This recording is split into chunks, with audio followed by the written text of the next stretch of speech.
Hello, welcome everyone. This is episode 2 of Scrollies. I am SqatCobblr, and I'm joined here by TeamRatnado. Hello, everybody. How's it going?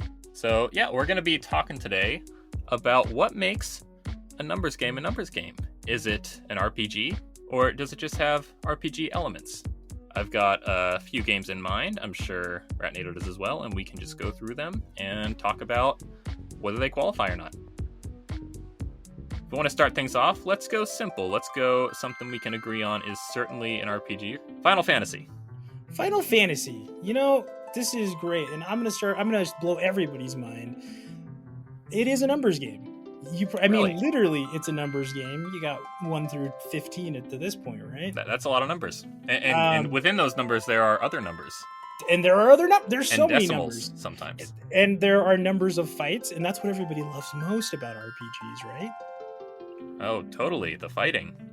Fighting's the best part. Well, and here's the thing: I would say that your typical, the prototypical RPG, is so numbers crunchy that it might as well be Dungeons and Dragons. I'm glad you bring up Dungeons and Dragons. I think that is a great origin point, a grandpappy, perhaps, of what would become video game RPGs. Yeah, I think I'd agree that it just kind of like everything that it does. I mean, to a lesser degree, obviously, there's stuff that D&D can do that Nintendo don't. And what if you don't have blast processing? So I think that's kind of our starting point. I think here's my criteria for an RPG. Number 1, it's got stats, visible stats. It's got HP. It's got, hey, here's my attack. Here's my defense. Here's my magic percent. It's got equipable items. And it's usually focused on stories, multiple characters who party up. To me, that is the definition of an RPG. I would agree. Okay, well, I'm glad to know that we agree on everything here. So far, we're 100% agreed this podcast. So then how do you start to break away from an RPG? Well, with that, I think we can start to maybe go into something that's a little less agreed upon, if it's an RPG or not. Legend of Zelda. Not an RPG. Not an RPG. I'd agree, but there are many RPG elements in it. That's true. There are new apparel you can equip that can boost certain stats, even if they're unspoken stats. They're there. You can increase your HP with hearts. You can equip items that can be upgraded sometimes and can unlock new pathways, new abilities. Mm-hmm. It has many RPG-like elements. There's many characters. It's very heavy on story. To go back to some of the qualifiers you were given a second ago. Yeah, but for some reason, it doesn't feel like an RPG. It doesn't. And the reason for that being it's a puzzle game at its core. And a lot of people go into it for the first time thinking it's something like an RPG, and they're turned off by the dungeons. I've met a lot of people that are kind of taken aback by that. I was even one of them at a point. Oh no. However, leveling, that's not something that's in Legend of Zelda, but it is something that's very common in adventure games. Yeah. In fighters. Yeah. You gain XP by defeating enemies, and you can level up your skill tree. That's something that I'm seeing in tons of games now. Yeah. Skyrim. Is Skyrim an RPG? Ooh. Yes? That's one I'd say yes, but a hidden RPG. It's a hidden RPG. Yeah. Because there is XP you gain, but you're never going to see your stats unless you go into a menu and into your skill tree in space. Well, and that's what I think is really weird about most RPGs, or even this argument, like Zelda, I'd say it's an action game. Sure, it has some elements of it, but then you get into the idea of like coding a game, and everything has numbers. Everything is numbers. Everything is numbers. Whether or not they show you. But for example, everything has a number. Every attack has a value. Mm-hmm. Every enemy has a life bar, even if it's not shown. It's all there. Stats are what games run on. Is everything an RPG then? Not everything is an RPG. But they're all numbers. They're all numbers, but they're not all numbers games. What delineates? Give me what... Actually, I already know what you're going to say. Well, maybe not. I'd say anything that's visibly showing you the stats and gives you pretty much exclusive control over how to establish your stats is an RPG. Along with the qualifiers you gave earlier. If you go into a menu and you can change certain values that you can see clearly to boost attack power, to boost defense, to increase your magic, RPG. That's a fair point.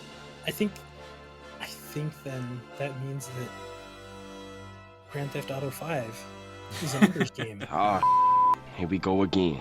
It's a numbers game. It has a weapons wheel that you go into. You could call that a submenu. You can select different items from that submenu that give you advantages or disadvantages based on your situation. Yeah. Enemies have a life bar. You have a life bar. You gain experience in the form of money. Yeah, as I'm saying, it's kind of the same thing. Is Grand Theft Auto a numbers game? I don't know. See, and that gets into like the weird subcategory of like Japanese RPGs, like JRPG. That's, I think, similarly to Dungeons and Dragons, kind of like is the prototypical numbers game. It's focused on a party. It's focused on numbers. It's focused on equipping things. It's focused on stats, and obviously, a lot of times in the old days, random encounters. My favorite. SqatCobblr's favorite. Random encounters. See, we have to wonder, is a random encounter if you're not forced into it? If an enemy is presented to you, but you have the option to evade, does that mean it's a random encounter? Possibly. Yes. Well, because like you even have things like for example, one of my favorite, I would say a numbers game is Fallout. Oh yeah. Fallout New Vegas, specifically where you kind of have the option to not ever get into combat. You can sneak by. And I think that's one of the things that a lot of games do is like force you to do that combat. And it's like, sure, we're not doing random encounters, but you can't progress unless you go through this. I'm glad you bring up Fallout. Not what I was going to bring up specifically, but Bethesda made it. They also made Skyrim, and I have an anecdotal story that illustrates exactly the point you just made. So when I first played Skyrim, I got the Legendary Edition that had all 3 DLCs. There is a point in the game, I believe it is right after you visit the Greybeards, that you are approached by cultists as part of the Dragonborn DLC, but that does not happen in the base game. Right. So, me playing Skyrim for the first time thought I was still on the main quest line by going to the island of the cultists, confronting the ancient Dragonborn. And I'll tell you what, I did that very low level in the game. I died so much on that island, and I thought, man, this is so hard. Why does this keep happening? Like, I can't put a dent in these enemies, and Lydia keeps falling down. Like, why is this? And then I realized, oh, I'm on the DLC. I'm not supposed to be here yet. That's so funny. So after about probably a dozen hours on this island, I jump back to the main storyline, and I am way overpowered. I'm blowing through enemies for the next little bit as I'm going to introduce myself to the blades and whatnot. So is that to you a good thing, a bad thing? I think it's just gonna happen with leveling systems. You're not always gonna have a clear path to go, and you might go the wrong way. And you could say it's a deterrent, but it might be seen as a challenge to keep going, to keep pushing through. I, for one, hate random encounters. I think they're a huge waste of time. They interrupt the flow and the pacing. So, from my experience playing RPGs, I will often start to avoid them at a point because I'm sick of confronting low-level enemies to just boost a couple stats. And because of that, I don't level up, and bosses become a lot harder, and I die, and then I give up. And then you never finish. This is the cycle of SqatCobblr playing numbers games ever since the mid-2000s. Oh my gosh. And I get it. I understand why people do that. And I'm always sad, too. Like, shout out Prokion Lutor. Proc just quit Breath of Fire 3 because he couldn't deal with the random encounters. And I don't think they're that bad. I don't understand. In fact, to me, that is even part of what makes a numbers game a numbers game, is having to manage items, manage stock. You have to have potions, you have to manage your HP, you have to manage your MP, and you have to optimize everything. To me, that is kind of like almost like the I don't know, Google Sheet of an RPG. I think that's also just as integral, and somewhat of a reason why I would say like even games like Zelda. I mean, obviously, I think they're just kind of aping RPG games, not necessarily in a bad way, but they're just taking things.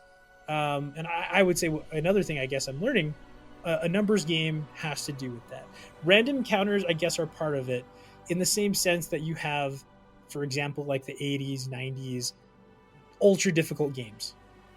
So that's to me was that people are like, oh, I don't like random encounters. To me, that's kind of equivalent to just like these, like Contra. You have 5 lives and it's bullet hell, and that's like why did those get a pass?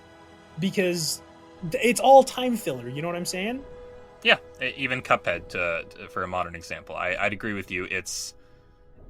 Random encounters are inherent to RPGs. The question is, how do they become fun?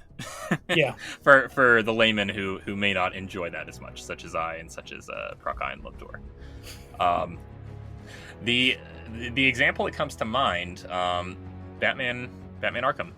Not necessarily an RPG. Has RPG elements, has leveling, has a skill tree, has random encounters in the form of groups of thugs. You see them on the ground, you see them talking, talking about you, they're talking about stuff that's going on, and you say, I'm Batman, I'm going to go in and kick their ass. Wait, can I get one of those? Can I get a... I am vengeance. I am the knight. I'm Batman. So, to me, that's an example of random encounters done right. I have a lot of fun going and beating up thugs, trying to clear with few hits, increase my combo streak. That's an action game, but is there a way that system can transfer into RPGs? I guess to a degree. For me, one of the big thing is like I will go look for fights because like you're saying, like, I mean, you're leveling up stuff, but maybe it's arbitrary. The numbers are arbitrary in a numbers game, because when I go to do something like Arkham City, I just want to get better. Like I want my actual reflexes to get better. Maybe I've got a new skill or something, but it isn't like, oh, I just got to get some numbers. I mean, not usually. Right. Well, let's talk about a subgenre, the action RPG, the Kingdom Hearts, the Xenoblades, the Monster Hunters. Do those action-based encounters that you approach on your own, it's still very stat-based, still very much about navigating menus, equipping certain items and apparel. Is that a more fun method of random encounters? I would agree, but how about yourself? I don't think anybody's expecting this, but I'm going to bring up Final Fantasy VII. Squat's eyes glaze over. Wow. It came out of left field, folks. You didn't think I was going to tell you. Hey, I waited until episode 2. Okay. If you're still here, you're in it for the long haul, guys. I'm sorry. You know what you're in for.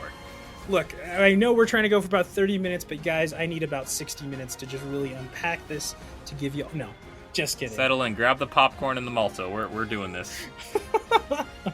No, and here's the thing. It's basically in the same line of that, of your Kingdom Hearts, which is like Final Fantasy VII Remake is kind of just like the most modern example, the logical end of the RPG in the modern era, and getting people who hate random encounters to play them. I think the most brilliant thing about Final Fantasy VII Remake is that they took the active time battle, where you're just filling up your bar, and they turned it into something that actually feels like it's doing something, and they took you off the rails of 3 characters standing in line waiting for their turn to go hit. So the great thing about this, what they did is, I mean, you've seen me play it probably once or twice. There are a few dozen times. Or a few dozen. It doesn't happen often on the channel, but it does. You can hit like I think it's square, and that's gonna just like do little attacks to build up. You still have your little bar going before you can do your big attacks, and it's so brilliant what they did. I love this system so much because it does take that idea of like you have to wait for your magic, you have to wait for your items, you have to wait to fill up this thing, but it's giving you something to do, and you're plucking away a little bit of HP that's going to add up over time, and then you can press X and choose, and time slows down. not completely, but it's like what do you call it in Fallout? It's like that, where you have enough time to look through everything. You can say, okay, well, I know I need to summon, I know I need to use an item, I know I can use my limit break. And to me, that's kind of what Kingdom Hearts started. I will give you that. Kingdom Hearts did Hear it. that, Traxen Natsumori? This is your bone we're throwing you. I know now, without a doubt, Kingdom Hearts is light. You know, Kingdom Hearts, yeah, I'll give you this. But the actual system there is brilliant, and I do think that is the logical extension of what a numbers game is today, and I think that's what all RPGs now should be. Sure. So does the problem lie in turn-based? Oh, man, it was a different time, SqatCobblr. It was a different time, and that's just how we padded time, and I guess that is the thing. I've always thought about like hacking an RPG. Like, is there a way I can hack Final Fantasy VI to remove random encounters? And is that going to break the game? It will. But I want to do that for people because I have so many people who are like, I've always wanted to try them, but I just can't get around the random encounters. Well, what makes turn-based a drag? Because I don't enjoy turn-based fighting, but I do enjoy turn-based games, even non-video games like checkers, chess. I mean, those are turn-based. Strategy games, oftentimes are turn-based, sometimes not. But an example of something that I would say is an RPG, a tactical RPG, is XCOM. I haven't played it, but I've played Mario and Rabbids, which is basically the same thing as XCOM. That is the most SqatCobblr thing. That is the most SqatCobblr thing you'll ever hear. You know, I didn't play the what is the word? The market standard for it, but I have played the Nintendo version. I have played the Nintendo skinned version that's identical in terms of gameplay. And yes, I did buy it because to date, February 7th, 2022, it is the closest thing to an exclusive Donkey Kong game on Switch, given the DLC of Mario and Rabbids being a Donkey Kong themed one. Hey, we're hanging in there for you, Squat. I'm pulling for you. I'm pulling for a Donkey Kong announcement. One of these days. Yes, Mario and Rabbids and XCOM as a standard, very much tactical, turn-based strategy games. You have your leveling, you get your new weapons, which you gotta upgrade that has certain stats applied to them, certain additional abilities. You have parties that you can swap in and out characters for. So, an RPG, I'd say. It's got a story. It's by all measures, I'd say it's a pretty enjoyable turn-based RPG.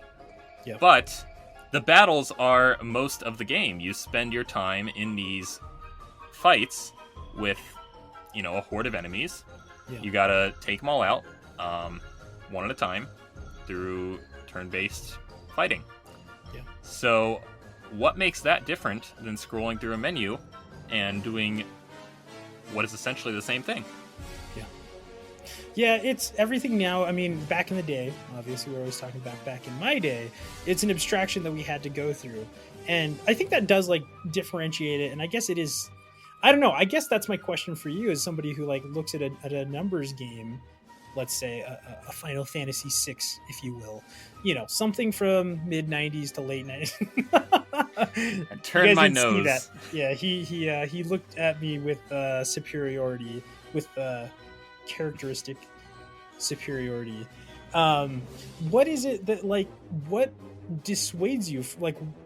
What is it about a random encounter that you can't get over, I guess? I think at its core, what it comes down to is time investment. Most people hear 60-hour RPG storyline and think, oh, that's great, I'm getting my money's worth out of it. I hear it and think, wow, what a waste of time if most of that is fighting in fights that aren't essential boss encounters or progress in the storyline.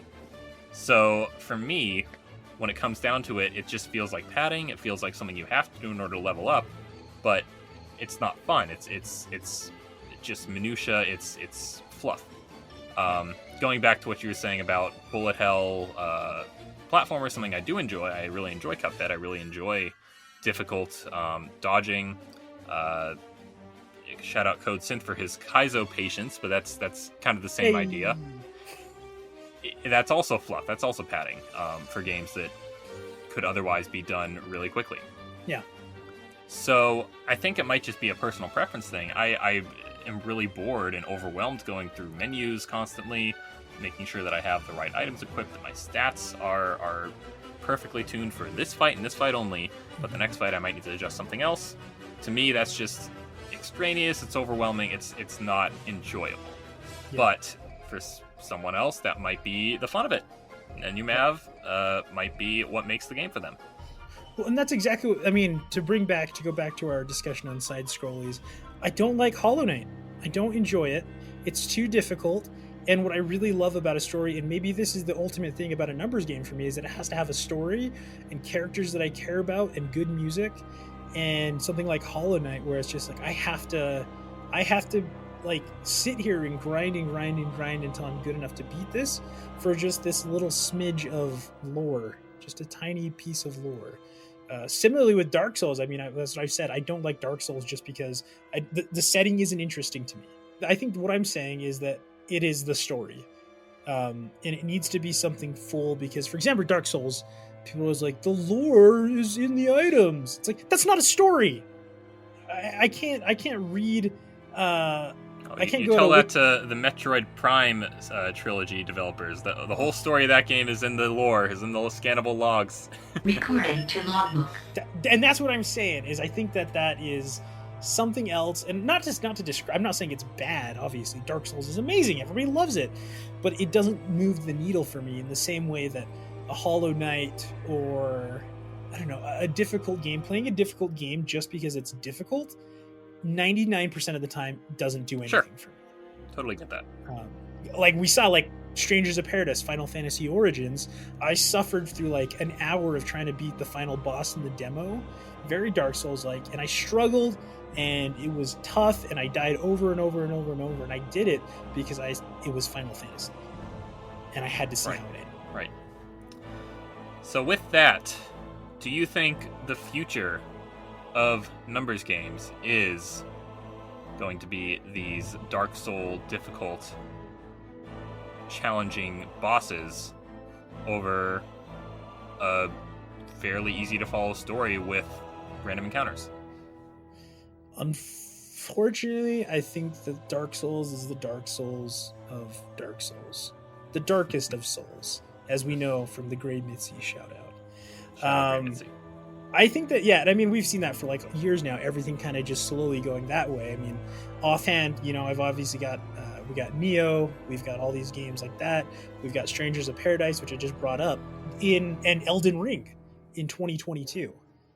It's, unfortunately, I think it's going that direction where it's, an RPG is defined as you have armor and a sword, and the combat's really difficult, and it's grim, dark setting. Right. Well, taking things back to the topic of our first episode, scrollies side or otherwise, is the future of the traditional RPG in the hands of indie devs? Ooh, yes, I think, well, okay, and I say this, shout out, obviously I'm working on a million things. I mentioned this on stream the other day. I am starting the Lay Thick Boys Extended Universe video game. Numbers game. Say it ain't so. He's crying, everybody. I can see a tear. You can't see Monkey is part of what Monkey is feared most. Anyways, I do think that for the classic thing, well, and I would even to say that too, is that I think that we talked about the renaissance of side scrollies. There is also a little bit of a renaissance of typical RPGs and JRPGs, especially. Last year we had Tales of Arise. We had, in the last couple of years, Revenant, Ni no Kuni, all these different like typical Persona RPGs where it's you and your 4 characters and they're standing in a line and they're fighting a guy across the way. I think Persona 5 was like the calling point for everybody to like, let's do active time battle. Let's do RPGs. Let's bring back these things. Yakuza Like a Dragon, that's a game I want to play. And so I'm going to say no, I changed my mind. I think that the RPG is not dead yet. and there are plenty of people. But it lives on in a new form. In a smaller scale. True. Yeah. Would you say from the outside that RPGs, JRPG, like I'm talking a numbers game, is that growing or shrinking? Oh, from an outside perspective looking in, it's taking over. It's exploding and then some. And that might just be because I grew up a Nintendo gamer. I grew up as a cartoon mascot platforming fan. So seeing directs now where 90% of the focus is on these anime games I've never heard of and will never play, it feels to me like it's here to stay. But in terms of the indie world, I'd say yes, they are very much paying homage to the RPGs of the past, traditional top-down style, sprite-based even for a lot of them. I'd say that looks to me where it's going to continue to live on, and we're going to get these bigger Dark Souls-style action games from the Square Enixes out there, the larger AAA developers. Yeah. RPGs. They're everything. Anything could be an RPG. You can argue it, I think is what I've learned. Anything can be an RPG, but not everything can be a numbers game. So let me ask you this. Much as I did in the last episode, gave you the recommendations of Ori or Super Mario World, what would you suggest to the RPG layman, even the RPG avoider, such as myself, for a good entry point to appreciating them as a whole? Yeah, I gotcha. I think that number one, most Pokemon games, they can get a little complex, I think, and if you haven't done anything, I would even argue a Pokemon Fire Red. It's the perfect. There's lots of cute and cuddlies. You can get really into it and learn. It's super complex if you want it to. And I'm saying this as somebody who doesn't love Pokemon. I like Pokemon. And that's what I would even say to you to get into it and learning random encounters and not learning it. You know why you don't like it, and that's valid. But to anybody who hasn't, if you haven't played a Pokemon game, just pick one up. They're cheap. They're easy to get. For you specifically, Squat, I want it to be a JRPG. And honestly, I know you don't like anime, but I would say Persona 5. Ooh. Hey, maybe if Brawl is the entryway to Metal Gear, Metroid, Zelda, it can be Smash Ultimate. The entryway to JRPGs for SqatCobblr throughout the 2020s? To be continued, but perhaps. Oh my gosh, I didn't even think of that until you... Yeah, I didn't think of it as a Smash game. It all comes back to Smash. It all comes back to Smash. Oh my gosh. I would argue, because, it is... number one, it's great. It's modern. So it's not... It doesn't have... There's not random encounters. But it is... Hey, my character's lined up. It's got that classic feel. The story is also really interesting. I would describe it as a numbers game mashed up with a really interesting school drama, like a TV show, mashed up with almost Pokemon, where you've got your little summons, kind of, your personas. I know that PS5 guy, he's got his PS5, but you can get that collection on there for free. If you ever get a chance, give it a try. Noted. What makes 5 specifically over the older PS2 era Personas? Oh gosh, it does so many things that you need it to do to modernize the classical JRPG. It's not overly complicated. It is still a numbers game, but it's not obtuse and dumb. It does its best to explain to you what's going on, while it still has all the classic elements of an RPG. All right, well there you go, folks. We got Pokemon Fire Red for your RPG noobs, and your Persona 5s for those open to perhaps entering into this vast ocean. There you go. I think we're going to end things there. Thank you all for joining us on this second episode of Scrollies. I'm SqatCobblr of twitch.tv/thethickboys. I'm joined by TeamRatnado. Yo, yeah, TeamRatnado, Twitch TV/TeamRatnado as well. Come there and you can watch me talk about and play and gush and think about and argue about JRPGs, specifically Final Fantasy VII or Final Fantasy VII Remake, and I'll love you for it if you do. It's his lifeblood, folks. You'll be in good company there. All right, bye everybody. See ya.